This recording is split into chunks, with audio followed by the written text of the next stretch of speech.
सर्वात मोठी बातमी महानगरपालिका, नगरपरिषदा आणि नगरपंचायत यांच्या हद्दीमध्ये तुकडेबंदी कायद्याची अंमलबजावणी केली जाणार नाही, असा निर्णय राज्य शासनाने घेतल्याची माहिती राज्याचे महसूलमंत्री चंद्रशेखर बावनकुळे यांनी येथे दिली। तसेच तुकडेबंदी कायद्यातील अधिनियमातील तरतुदींविरोधात पडलेल्या तुकड्यांचे नियमितीकरण करण्याची प्रक्रिया सुलभ केली जाणार असून त्यासंदर्भातील कार्यपद्धती येत्या 15 दिवसात जाहीर केली जाईल, असेही त्यांनी सांगितले।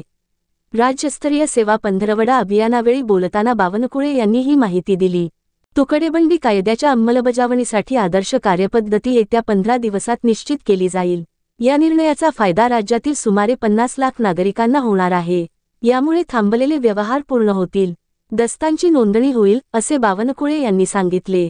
महाराष्ट्र धारण जमिनींचे तुकडे पाडण्यास प्रतिबंध करण्याबाबत आणि त्यांचे एकत्रीकरण करण्याबाबत अधिनियम 1947 या अधिनियमातील तरतुदींविरुद्ध पडलेल्या तुकड्यांचे नियमितीकरण करण्याची प्रक्रिया सुलभ करण्यासाठी महसूल विभागाचे अपर मुख्य सचिव यांच्या अध्यक्षतेखाली 9 सदस्यांची समिती शासनाने स्थापन केली आहे।